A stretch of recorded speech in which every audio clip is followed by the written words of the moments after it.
नेता नगरी के इस सत्र में हम बात करेंगे मुंबई में हुई एक रेव पार्टी की, ड्रग्स की कथित बरामदगी की, और उसमें मशहूर एक्टर शाहरुख खान के बेटे समेत कई लोगों के पकड़े जाने की, जिन लोगों ने पकड़वाने में अपना रोल अदा किया उनके पॉलिटिकल कनेक्शन, पूरा सोशल मीडिया पे जो बातचीत चल रही है, दोषी नहीं है, सजा कैसी हो कैसी नहीं हो, कोई कह रहा है विद एसआर के, कोई कह रहा है कि भाई इसमें विद और अगेंस्ट की बात ही नहीं है।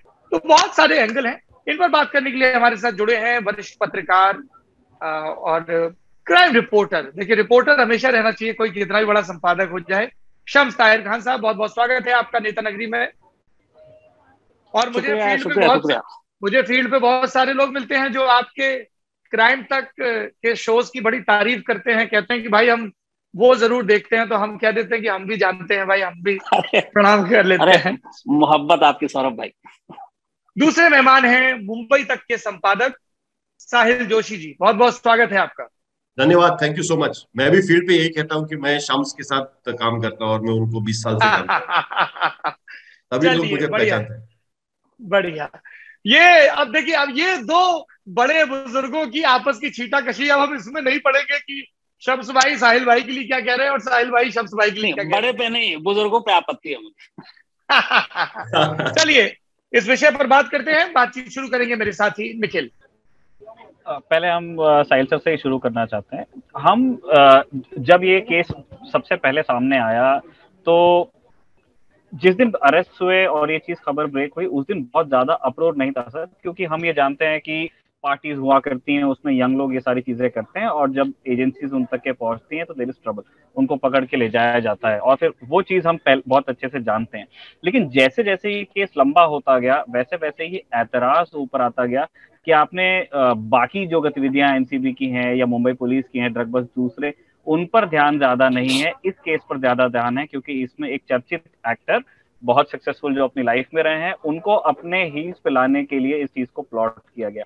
तो मैं चाहता हूं कि आप पहले जो जो फैक्ट्स ऑफ द इवेंट रहे हैं आपके, आप ज्यादा करीब से आपने फॉलो किया, उनको स्टेट करें और फिर आप ये बताएं कि क्या आपको भी ऐसी कोई चीज लगी जो थोड़ी अननेचुरल थी। क्योंकि बहुत बार इस बात का एग्जांपल दिया गया कि 1 या 2 हफ्ते पहले मुंबई में 5 किलो का ड्रग बस्ट किया था मुंबई पुलिस ने ही, लेकिन उस चीज को लेकर के इतनी बहस या चर्चा हुई नहीं जितनी इस केस को लेके हुई।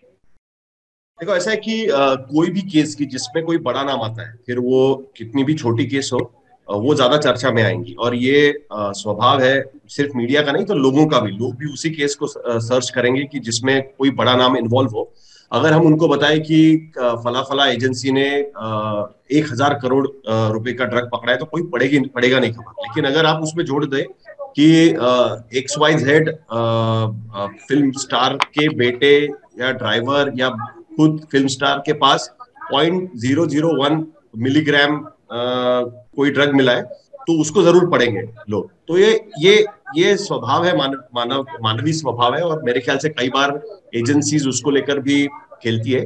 कई सारे जो स्टार जो ऑफिसर्स होते हैं उनको पता होता है इसके बारे में। अगर कोई बोले कि नहीं नहीं मुझे तो पता नहीं होता है, मैं तो अपना काम कर रहा हूँ, तो वो झूठ बोल रहे हैं। मतलब मुझे तो नहीं लगता कि मैं 20 साल में किसी ऐसे अधिकारी को नहीं मिला हूँ जिसने किसी बड़े आदमी पर एक्शन लिया हो और जिसके वजह से उसको पब्लिसिटी नहीं मिली और वो पब्लिसिटी की वजह से वो खुश नहीं हुआ। तो ये हो नहीं सकता। खैर, बात वो नहीं है। बात आती है रेप पार्टी की। जिस दिन पहले दिन ये खबर आई, तो आप देखिए सारा सेट जो है ना, वो बिल्कुल सही सजा हुआ है। नंबर 1, एक high profile cruise, international cruise, 5 star cruise. उस क्रूज पर एक पार्टी, उस पार्टी में 8 लोग पकड़े गए।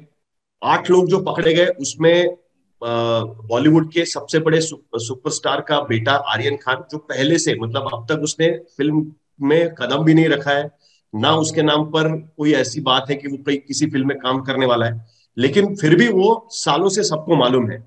ऐसे एक आदमी, एक लड़के को, 22 साल के लड़के को वहां पर उसको एनसीबी ने पहले तो मतलब अरेस्ट नहीं किया था, पहले तो उसको पूछताछ के लिए बुलाया था, उसको डिटेन किया था। ये खबर, जाहिर सी बात है कि सारे जो आपके दिमाग में टिकमार्क है कि यहाँ पार्टी हो सकती है, ये लोग पार्टी में हो सकते हैं, वो सारे चीजें आपकी चीजें टिक मार्क करती है, तो जाहिर सी बात है कि सबको यही लग रहा है कि हाँ ये हुआ होगा करके। मुझे नहीं पता कि ये हुआ होगा कि नहीं होगा, क्योंकि इन्वेस्टिगेशन स्टेज पर है। लेकिन जहां तक रेप पार्टी मैंने देखी हुई है, ठीक है, मैं सबसे मतलब उस इन्वेस्टिगेशन कैसे आगे बढ़ता गया उसके बारे में तो मैं बात करूंगा, लेकिन मुझे सिर्फ ये बात रखनी है। मुझे याद है रेप पार्टी मुंबई, पुणे और आसपास के इलाकों में कई बार बस्ट हुई है। पहली बार नहीं है कि रेप पार्टी के बारे में हम सुन रहे हैं। वारदात में भी हमने कई रेप पार्टीज कवर की हुई है, लेकिन मुंबई में रेप पार्टी होती है तो उसको ज्यादा तवज्जो जाहिर सी बात है इसलिए भी मिलता है क्योंकि यहाँ पर एंटरटेनमेंट इंडस्ट्री से जुड़ा हुआ कोई ना कोई नाम तो आपको मिल ही जाता है, ठीक है, ये कोई छुपी हुई बात नहीं है। जहां तक मुझे याद है लास्ट एक बहुत बड़ी रेप पार्टी बस्ट हुई थी मुंबई के ओकवुड होटल में, बस्ट हुई थी जुहू में। वहां पर 100 से ज्यादा लोग पकड़े गए थे। उसमें केस दर्ज हुआ था, जिनके पास ड्रग्स मिले उनके ऊपर पेडलिंग का, परचेस का, बेचने का ये सारे चार्ज लगे थे। बाकी सारे लोगों का जिनके पास ड्रग बरामद नहीं हुआ था उनका ब्लड और यूरिन सैंपल का टेस्ट लिया गया। 2 दिन के बाद जिनके टेस्ट पॉजिटिव निकले उन 99% लोगों को गिरफ्तार दिखाया गया कंजम्पशन के आरोप में, और उसके बाद उनके खिलाफ वो केस चलाए। यहाँ पर जो बस्ट हुआ है उसमें आर्यन खान के पास कोई भी ड्रग नहीं मिला, लेकिन एनसीबी का केस ये है कि आर्यन खान अरबाज मर्चेंट के साथ उस जगह पर पहुंचा था जो उसका बचपन से दोस्त है, और उसके जूतों में 6 ग्राम चरस मिला है, जिसके आधार पर उनका यह दावा है कि हमें वो चरस इसीलिए वो लोग कैरी कर रहे थे साथ में, मतलब अरबाज इसीलिए कैरी कर रहा था ताकि वो और आर्यन मिलके उसको फूंक सके पार्टी में, ठीक है। तो ये उनकी मेन केस उनकी ये थी, और जिसके वजह से उसको कंजम्पशन मतलब ड्रग्स लेने के उसमें और परचेस करने के आरोप में, खरीदने के आरोप में उसको गिरफ्तार किया गया। अब उसके बाद केस का जो एंगल है ना वो पूरा घूमता गया, मतलब ये पूरी अलग कहानी बुन गई इसमें। उसके बाद पहली रिमांड होती है सोमवार को, जब उसको रिमांड के लिए वापस ले जाते हैं तब उसमें वो ऐड कर देते हैं। उस वक्त मैजिस्ट्रेट उनको पूछते हैं कि भाई किसके पास क्या मिला। उनके रिमांड एप्लीकेशन में होता है कि इतनी इतनी गोलियां मिली, इतने इतने ग्राम्स का चरस मिला, इतने इतने ग्राम्स का एमडीएमए मिला, फलाना ठिकाना, और फिर हमने 8 लोगों को इसमें अरेस्ट किया हुआ है। फिर मैजिस्ट्रेट उनको पूछते हैं कि इससे तो कुछ पता नहीं चलता है, किसके पास क्या मिला है वो बताइए। फिर वो बताते हैं कि आर्यन के पास कुछ नहीं मिला, बाकी लोगों के पास किसी के पास 6 ग्राम, किसी के पास 2.6 ग्राम, किसी के पास कुछ ग्राम, ये सब मिला है। तो ये उनको बोलते हैं कि व्हाट्सएप चैट्स, जो मेरे ख्याल से व्हाट्सएप चैट्स की जो डिस्कवरी है वो रिया चक्रवर्ती के केस के बाद से हुई है। इसके पहले व्हाट्सएप चैट्स के आधार पे किसी को गिरफ्तारी हुई होगी ये मैंने नहीं सुना था, लेकिन वहां से ये शुरू हुआ। तो जाहिर सी बात है कि आजकल कोई भी इन्वेस्टिगेटिंग एजेंसी हो, सीबीआई, पुलिस हो, इन्फोर्समेंट डायरेक्टरेट हो और एनसीबी हो, आजकल एनसीबी भी, सारे लोग सबसे पहले आपका फोन ले लेते हैं या इलेक्ट्रॉनिक डिवाइस लेते हैं, उसमें से चैट्स आपके डाउनलोड करते हैं, डेटा देखते हैं और फिर उस पर डिसीजन लेते हैं कि भाई ये चैट्स में आपने 2 साल पहले ये बात की थी, इसका क्या मतलब है बताइए करके। उसके आधार पे उन्होंने केस बनाया, जो 3 दिन के बाद 7 तारीख को जब रिमांड आई तब उसमें उन्होंने कहा कि अरे ये सारे लोग तो कॉन्स्पिरेटर्स हैं, क्योंकि इसमें जो 8 लोग पकड़े गए हैं उसमें से आर्यन और अरबाज छोड़ के बाकी कोई एक दूसरे को नहीं जानता। हर कोई वहां पर क्रूज पे पहुंचा था। हो सकता है कि वो अपना अपना ड्रग लेके वहां पर पहुंचा हो सकता है कि उसमें से कई लोग कुछ लोग जो है वो ड्रग पीने के उद्देश्य से वहां पर पहुंचे हो, उन्हें नहीं मालूम था कि वहां पर एनसीबी की रेड पड़ने वाली, इसीलिए शायद वो वहां पर आए हो। लेकिन उन्होंने जिनसे ड्रग्स खरीदे हैं उनको पकड़ के एनसीबी ने फिर केस ये बनाई है कि ये सारे लोग एक दूसरे से कनेक्टेड है, ये सारे लोगों ने मिलके एक ड्रग रैकेट चलाया हुआ है। और उसी के तर्ज पर एक chat, WhatsApp chat Aryan Khan के मोबाइल पे पाया गया, जो अभी तक एनसीबी ने मीडिया को लीक नहीं किया है, इसके लिए मैं उसके बारे में नहीं बता सकता। लेकिन उन्होंने जज को दिखाया हुआ है और उन्होंने दावा किया है कोर्ट में कि इस व्हाट्सएप चैट से पता चलता है कि Aryan Khan international drug syndicate का पार्ट हो सकता है। तो अंदाजा ये है कि किसी आर्यन खान 6 महीने पहले भारत लौटे हैं, उससे पहले वो विदेश में ठहरे हुए थे, तो वहां पर किसी से बातचीत में उनका ये कहना है कि बल्क क्वांटिटी में ड्रग्स की बात की गई है। मतलब बल्क का ये मतलब निकाला जाए, बल्क का इंग्लिश का सीधा सीधा ट्रांसलेशन बड़ी मात्रा, लेकिन यहां पर मतलब निकाला जाए कि जिसे कहते हैं कि कमर्शियल क्वांटिटी, मतलब जो बेचने के लिए काम आती है। नॉन कमर्शियल क्वांटिटी वो होता है कि जो आप खुद अपने सेवन के लिए लेते हैं, और कमर्शियल क्वांटिटी वो होता है कि जो आप हो सकता है कि बेचने के लिए आपने रखा हो। तो उस आधार पे उन्होंने ये कहा है कि कमर्शियल क्वांटिटी के बारे में बात हो रही थी और इसके वजह से ये बड़ा सिंडिकेट है तो इंटरनेशनल ड्रग ट्रैफिकिंग का हम लोग छोड़ना चाहते हैं। तो हर इंटरवल पे एनसीबी का केस जो है वो और बड़ा बड़ा उन्होंने दिखाना शुरू किया। पहला केस था कंजम्पशन प्रोक्योरमेंट परचेस का, दूसरा केस था सप्लाई चेन का, मतलब दूसरा रिमांड जो था वो सप्लाई चेन और कॉन्स्पिरेसी का। तीसरा, जब तक तीसरा बात आई, आर्ग्यूमेंट की बात आई सेशंस कोर्ट में, तब तक ये इंटरनेशनल ड्रग ट्रैफिकिंग बन गई। अब सवाल यहाँ पर यह आता है कि सचमुच में ये इंटरनेशनल ड्रग ट्रैफिकिंग है क्या, आपका रिकवरी क्या है, और जो लोग पकड़े गए हैं वो एक दूसरे के साथ कनेक्टेड है कि नहीं है, या फिर जो सवाल उठाए जा रहे हैं कि भाई आर्यन खान इसमें जुड़ा हुआ है, इसके लिए इस केस को स्ट्रेच किया जा रहा है। तो बात यहां पर आके अब रुकी हुई है, और ये बहुत इंपॉर्टेंट केस साबित होगा, सिर्फ इसलिए नहीं कि आर्यन खान का नाम इसमें जुड़ा हुआ है, इसलिए भी कि अब तक एनडीपीएस के एक्ट में आपके पास ड्रग पकड़ा जाना ये बहुत अहम बात हुआ करती थी किसी भी रेड में। आज के बाद इसमें जिस तरीके के जजमेंट्स आएंगे, जिस तरीके के ऑर्डर्स दिए जाएंगे, उससे ये पता चल पाएगा कि इसके आगे एनडीपीएस का कानून किस तरीके से इस्तेमाल होगा। तो सिर्फ आर्यन खान इसमें इन्वॉल्व है इसके लिए इंपॉर्टेंट केस नहीं होगा, तो इसके रिपरकेशंस जो होंगे, जैसे रिया चक्रवर्ती केस के वजह से अब ये आम बात हो गई है कि व्हाट्सएप चैट्स के आधार पे पूछताछ के लिए आप किसी को भी बुला सकते हैं। उसके आधार मतलब रिया चक्रवर्ती के बारे में बात इसलिए करना चाहूंगा कि रिया चक्रवर्ती का जो आरोप था रिया चक्रवर्ती पर कि पैसे प्रोवाइड करना ड्रग ट्रैफिकिंग के लिए, ये उस पर आरोप था। 27A जो सेक्शन है एनडीपीएस एक्ट का, जब उसको बेल दिया गया, उस बेल के ऑर्डर में जस्टिस कोतवाल ने कहा उसमें simply providing money for particular transaction और the transactions will not be financing of the activity. मतलब उसको 1.5 महीने के बाद बेल मिला, बेल देने के समय जज कहते हैं कि भाई आपने जो लिखा है व्हाट्सएप चैट्स के आधार पे वो सही नहीं है, इसके आधार पे आप ये आरोप नहीं लगा सकते कि वो फाइनेंस कर रही थी ड्रग सिंडिकेट को।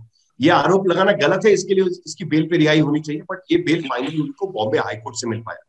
तो इसके लिए ये केस बहुत अहम रहेगा। इसके आगे एनडीपीएस एक्ट के तहत क्या कार्रवाई होगी, किस तरीके से कार्रवाई होगी, किन पर कार्रवाई होगी। जो कंजम्पशन एक्यूज्ड है वो इससे पहले विक्टिम के रूप में देखे जाते थे, क्या इसके बाद भी वो विक्टिम के रूप में देखे जाएंगे, या फिर उन्हें भी एक कंज्यूमर रैकेट का कॉन्स्पिरेसी का हिस्सा माना जाएगा और उन पर कार्रवाई की जाएगी। ये बात बहुत अहम है, क्योंकि साहिल सर आप प्रक्रिया की बात कर रहे थे कि किस तरह से एक्ट इंटरप्रेट होगा, तो उस चीज को लेकर भी काफी सारे प्रश्न हैं कि जिस तरह एजेंसी ने इस पूरी रेड को कंडक्ट किया है और जिस तरह से चीजें सामने आई है। शम्स सर, हम आपके पास आना चाहते हैं। आपने सैकड़ों रेड्स आपने खुद देखी हैं, कवर की हैं, और आप कई सारी रेड्स के बारे में आप जानते भी हैं, जो शायद बहुत सारे लोग नहीं जानते होंगे कि क्या क्या हुआ। जिस प्रक्रिया का पालन एनसीबी ने किया है, तो जो आलोचना अट्रैक्ट की है, क्या आप उससे सहमत हैं, या आपको ऐसा लगता है कि एजेंसी ने विद इन देयर राइट्स ठीक काम किया?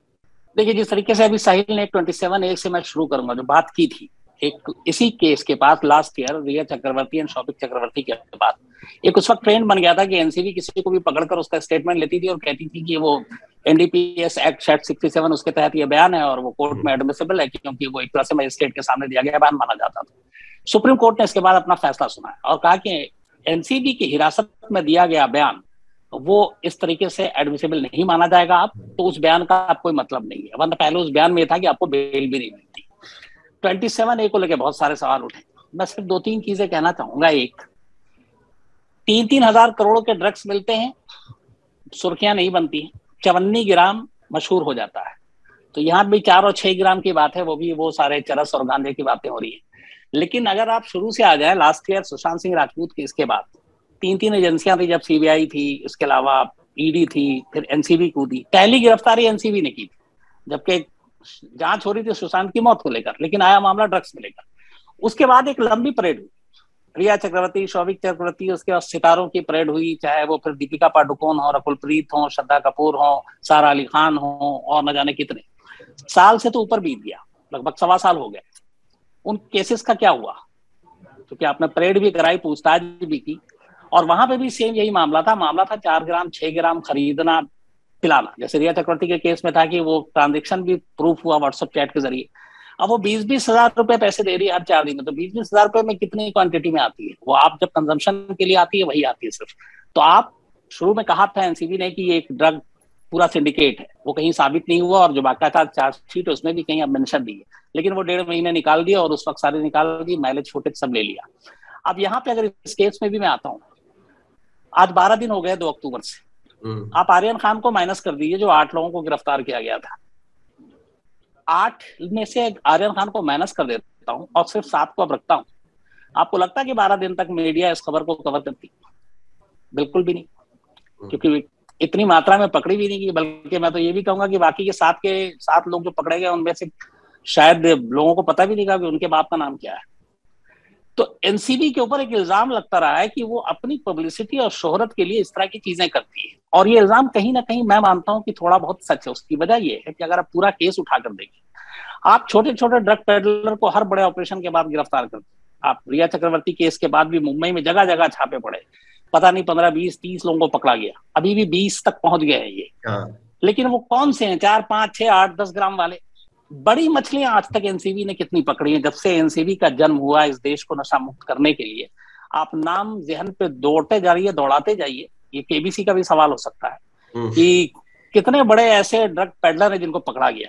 छोटे छोटे पेडलर तक अगर ड्रग्स पहुंचता है तो जाहिर सी बात है कि कोई बड़े लोग पहुंचाते होंगे, बड़े इसमें कारोबारी होंगे। अब अगर आप उन तक तो पहुंचते रहिए, आप बांद्रा में, आप जुहू पे, आप बाकी जगह पे जो सड़क किनारे फुटपाथ पे, वो तो उनको पकड़ने के लिए एनसीबी की जरूरत क्या है? मीडिया नहीं दिखाया है, खुद हम लोगों की टीम ने जाकर टेस्टिंग ऑपरेशन किया। सड़क किनारे आप चले जाइए, मैं लगातार 1-1.25 महीना सुशांत सिंह राजपूत के घर के बाहर था, वहां पे ओपनली बिकता है, किसी के छुपा हुआ नहीं है। तो उसके लिए कोई इतना ऑपरेशन और इतना दिमाग लगाने की जरूरत नहीं है। सवाल ये है कि 5-10 ग्राम 54 ग्राम को पकड़ के आप बाकी जो 2-3 उसमें साथ में सितारे होते हैं उनके साथ आप जोड़ देते हैं, और फिर मीडिया भी क्या कहने, फिर तो हेडलाइन। वरना एक दौर ये भी है, मुझे याद है इसी रिया चक्रवर्ती केस के वक्त में 5 ग्राम ब्रेकिंग न्यूज हुआ करता था, और इससे पहले 2-2 करोड़ के ड्रग्स पकड़ते थे और वो टिकट पे चल के निकल जाया करता था। तो अभी भी वही हालत है। अब यहाँ पे एनसीबी की पूरी जो चीज उसमें दलील ये है, जब साहिल ने भी जिक्र किया, आपने 2 अक्टूबर को पकड़ा, ड्रग्स आपके पास से उसके पास से बरामद नहीं हुआ। एनसीबी ने कहा कि उसके पास से पैसे भी नहीं मिले। एनसीबी का ये भी कहना था कि पार्टी अभी शुरू नहीं, इसलिए ड्रग्स लिया नहीं, मतलब कंजम्पशन भी नहीं हुआ, पैसे थे नहीं तो वो खरीद भी नहीं सकता था, और ड्रग्स उसके पास है नहीं तो बेच भी नहीं सकता था। लेकिन चूंकि उसके एक दोस्त के पास से बरामद हुआ 6 ग्राम, तो आपने उसको रखा। अब इसके यहां तक ठीक है, बाकी 6 और जो ग्रुप था उनके पास से बरामद हुआ। इसके बाद एक एक करके 20 लोगों की गिरफ्तारी होती है, और बार बार कोर्ट में जो बेल पे लेके बहस हो रही है वो इसी बात पे हो रही है कि अब पहले 8 थे, फिर 9, फिर 10, अब हम इनके साथ इनके तार जोड़ेंगे, इनके कनेक्शन जोड़ेंगे। तो अब ऐसे में तो ये सिलसिला रुकेगा नहीं। अभी 20 है एनसीबी, जैसे जो हर नई गिरफ्तारी होगी वो एक और नाम बताएगा, तो ये सिलसिला खत्म कहाँ होगा? 20 के बाद 30, 40, तब तक आप सामने में कोर्ट में यही कहते रहेंगे कि हमें एक नया मिला है, नया क्लू मिला है, इसलिए अभी बेल देंगे तो फिर ये केस हैम्पर होगा। बात यहाँ पे इसकी होती नहीं है। बात ये भी है कि आपने रिकवरी कितनी की, और दूसरा नेक्सस इंटरनेशनल वाला जो एक व्हाट्सएप चैट की बात आ रही है। सवाल ये है कि अगर इतने बड़े बल्क में जो व्हाट्सएप चैट के जरिए एनसीबी का दावा है कि किया जा रहा है, तो फिर ये सीधा सीधी एक ड्रग सिंडिकेट है। अब यहाँ पे बड़ा सवाल ये है कि शाहरुख खान का बेटा क्या ड्रग माफिया है, इंटरनेशनल लेवल पे ड्रग सप्लाई कर रहा है? और अगर ऐसा है तो फिर ये जो एनसीबी ने ही खुद सारी धाराएं लगाई, उसमें सारी धाराएं सारी हल्की क्यों है? अगर आपको शुरुआती फेज पे ही ये पता चल जाता है कि यार ये व्हाट्सएप चैट के जरिए पता चल रहा है कि अमेरिका में या फिर कीनिया में या फिर मैक्सिको में जहां जहां बड़े ड्रग्स के वो हैं सिंडिकेट, उनके साथ रिश्ता हो, ये सारी चीजें आनी है, तो वो ड्रग्स कहाँ है, वो सिंडिकेट या ट्रांजेक्शन सबसे बड़ी चीज कहाँ है? जैसे आज कोर्ट में मैं एक बार देख रहा था, हमारी साथी विद्या लिख रही थी, तो उसमें ये था कि व्हाट्सएप चैट आजकल, उन्होंने कहा कि जो पहले की अंग्रेजी थी आज की अंग्रेजी में फर्क है। आजकल आप व्हाट्सएप में देखिएगा तो वो बड़े अजीब अजीब से भाषाओं का इस्तेमाल करते हैं, जो अर्थ का अनर्थ भी हो जाता है कई बार। तो हो सकता है वो इशारा उधर कर रहा, मैं पैरवी नहीं कर रहा हूँ, लेकिन मेरा ये है कि जब आप इल्जाम लगाते हो तो कोई ना कोई बेसिक शुरुआती आपके पास प्रूफ होना चाहिए। 12 दिन के बाद भी 27A नहीं लगाना, इसका मतलब है कि आप मानते हैं कि ये सारी चीजें नहीं है, लेकिन सिर्फ क्यों आप पकड़े हुए हैं? इसलिए कि जो बाकी लोग गिरफ्तार हो रहे हैं उनके साथ उनका कनेक्शन जोड़ना है। जी सर, आपने कहा कि हल्की धाराएं हैं और आपने एक का तो जिक्र कर दिया कि 27 से आपने नहीं लगाई। क्या जो दर्शक थोड़े कम वाकिफ हैं कानूनी जार्गन से, क्या आप उन्हें बताएंगे कि 27 से कहाँ लगती है और किन धाराओं का आप हल्का कह रहे हैं? देखिए 27A नॉन अवेलेबल हो जाता है एक्चुअली। इसमें यह है कि आपका ड्रग्स के न सिर्फ आप लेते हैं बल्कि आपका ड्रग्स के जो सिंडिकेट है उसके साथ उसका रिश्ता भी है। आपका फाइनेंस करते ट्रांजेक्शन हैं भी होता है, बेसिकली। फाइनेंस करते हैं आप। किसी भी बड़े हाँ। बिजनेस में फाइनेंसर जो होता है वो सबसे बड़ा होता है। तो आप अगर ड्रग के बिजनेस को फाइनेंस कर रहे हो तो आप बहुत बड़े व्यापारी हो जाते हो, जो आरोप बेसिकली रिया चक्रवर्ती पर लगाया गया था कि वो फाइनेंस कर रही थी ड्रग्स को, is what was she was accused of. तो 27 इसका ए केस है। मतलब ये हो गया कि आप सीधे सीधे ड्रग्स सिर्फ खरीद नहीं रहे हैं, दोस्तों को परोस नहीं रहे हैं, बल्कि आप ड्रग्स का धंधा कर रहे हैं, क्योंकि आपने उसमें इन्वेस्ट किया, आपने उसमें पैसा लगाया। फिर ये मामूली जुर्म नहीं होता है। अब यहाँ पे एनसीबी खुद ही कह रही है अपने जो रिमांड कॉपी है या फिर जो भी है कि इसमें ड्रग्स मिला नहीं आर्यन खान के पास से, पैसे नहीं थे कि वो ड्रग्स खरीद सकता था, और चूंकि क्रूज अभी रवाना नहीं हुआ और पार्टी शुरू नहीं हुई, इसलिए उसने ड्रग्स भी नहीं लिया, लेकिन उनके पास इनपुट था और उसके साथी के पास से 6 ग्राम बरामद हुआ है। तो अब वही चीजें हैं कि ऐसे, अगर मैं अभी सब भूल रहा हूं, लेकिन ऐसे कई केसेस हैं जिसपे ड्रग्स नहीं लिया और आपके पास से ड्रग्स बरामद नहीं हुआ। इवन यहाँ पे तो टेस्ट भी नहीं हुआ था कि आपको पता चले कि आपने ड्रग्स लिया है कि नहीं। उसमें 12-12 दिन तक बेल ना मिले, मुझे ये थोड़ा सा अटपटा और अजीब भी लगता है। सर एक और चीज, क्योंकि वो आप ही बेहतर बता पाएंगे, मुझे समझनी है, और उसको फिर हमें साहिल सर को भी, दरअसल उन्हें भी ब्रेकिंग के लिए निकलना है। हम ये समझना चाह रहे हैं कि एक चीज पे जिस पे बहुत ज्यादा कंट्रोवर्सी होती है, और वहीं से साहिल सर के लिए भी प्रश्न निकल जाएगा। एनसीबी ने ये कहा कि एक प्रक्रिया है जिसके तहत जब कोई रेड कंडक्ट होती है तो हमें जो चीजें बरामद होती हैं उसकी लिस्ट को कोई अटेस्ट करता है, और अटेस्ट करने के लिए हमें 2 एमिनेंट पर्सनैलिटी चाहिए फ्रॉम द सोसाइटी। इसलिए हम 2 पंच बना करके ले गए जब उन पे ये इल्जाम लगा कि आपने कतिपय वेस्टेड इंटरेस्ट वाले लोगों को आप अपने साथ लेके चले गए। तो इस घटना को आपने कैसे देखा? आप उसकी प्रक्रिया पर आए? एक उसमें सुधार ये करना चाहिए कि पर्सनालिटीज कौन है, वो तो उनके बैकग्राउंड पे तो सवाल उठ रहा है, वो बात अलग है। मुद्दा यहाँ पर यह है कि वो जिनको इंडिपेंडेंट विटनेस कह रहे हैं वो आरोपियों को पकड़कर एनसीबी के हवालात में लेके आ रहे हैं। सवाल इस चीज पर उठ रहा है। देखिए, एनडीपीएस या कोई भी पुलिस की धारा हो, उसमें एक बार आपने किसी को गिरफ्त किया, डिटेन किया, उसके बाद आप किसी इंडिपेंडेंट आदमी को, एक आम आदमी के हाथ में उस एक्यूज को नहीं दे सकते। जो उधर का जो अधिकारी होगा उसी को उसको पकड़ के लाना होगा। ये दोनों अगर इंडिपेंडेंट विटनेस है तो आरोपियों को लेकर वहां पर क्यों पकड़ के आ रहे थे, ये सवाल उठ रहा है। सवाल इस पर उठ रहा है। यहाँ पे दोनों चीजें, जैसे ये बड़े कॉमन चीज है कि पुलिस भी जब कोई क्राइम होता है पंचनामा करती है, क्योंकि कोर्ट में आप जाते हो तो ये कहते हैं पुलिस ने मैनिपुलेट कर दिया हो गया, खुद पिस्टल रख दिया, खुद कुछ सबूत मिटा दिए। तो ये एक आम प्रैक्टिस है। तो पुलिस भी पंचनामा करती है आम लोगों से, जहां पे जाती है वहां के कुछ शरीफ लोगों या इज्जतदार लोगों, उनको पकड़ के कहती है कि देखिए आपके सामने हम ये बरामद कर रहे हैं, ये स्टेटमेंट ले रहे हैं। सेम में एनसीबी के साथ भी है कि वहां आम लोगों को लेती है।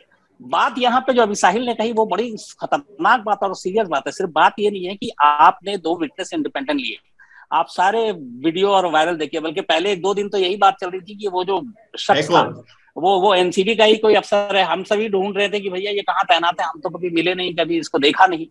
और वो बंदा बाकायदा हाथ पकड़ के आर्यन खान को लेकर एनसीबी के दफ्तर में जा रहा है। किस राइट से जा रहा है मुझे नहीं मालूम। एनसीबी के दफ्तर से बाहर निकल रहा है और हर वक्त चेहरे पे मुस्कुराहट है, हंसी भी है। एनसीबी के तमाम, इतना बड़ा लाओ लश्कर, उनका अपनी टीम है पूरी फुल फ्लेज। एनसीबी की टीम आर्यन खान की सुरक्षा खतरे में डालते हुए एक आम आदमी को उसको दे रही है और उसको कैरी ले जा रही है। ये सेम वैसी है कि जैसे पुलिस किसी क्राइम सीन पे जाती है, किसी कातिल को पकड़ती है और कातिल को वो खुद लाने की बजाय अगर मैं वहां मौजूद हूं तो कहेगी आप इसको जरा हमारे थाने तक पहुंचा दें। ये क्या मुमकिन है? ऐसा होना चाहिए? बिल्कुल नहीं होना चाहिए। और इसीलिए ये सवाल उठ रहा है कि आखिर इन दोनों को इतनी लिबर्टी क्यों दी गई। और वहीं से सारे शक हुए, जिसके बाद बहुत सारी राजनीति भी हुई, बहुत सारे इल्जाम भी लगे।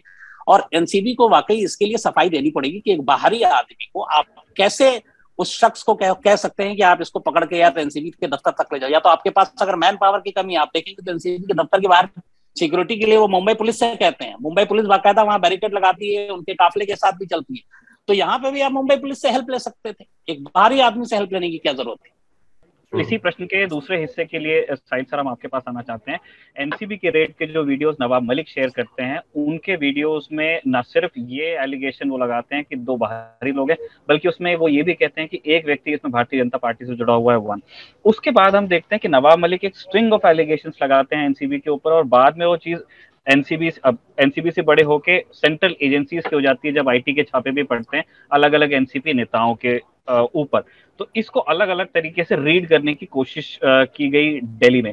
आपने जो एनसीपी के इन एक्शंस को कैसे देखा और इनके पीछे आप क्या वजह पाते हैं इतने वोकली इसको?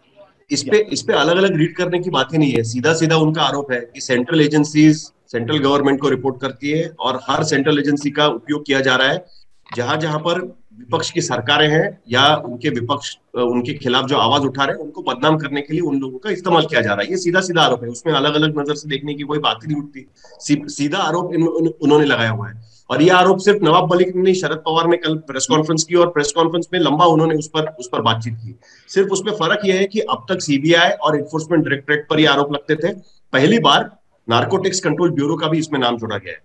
नार्कोटिक्स कंट्रोल ब्यूरो ने रिया चक्रवर्ती के खिलाफ या बॉलीवुड के खिलाफ जो काम किया, जिसके वजह से पिछले साल तुमने देखा होगा कि बॉलीवुड में एक लंबी डिबेट छिड़ गई थी कि एज इफ बॉलीवुड मतलब ड्रग्स का कारोबार का अड्डा बन गया है, उसको लेकर ये छिड़ी हुई थी। इस बार आर्यन खान के गिरफ्तारी में इस तरीके की कोई डिबेट नहीं हो रही है।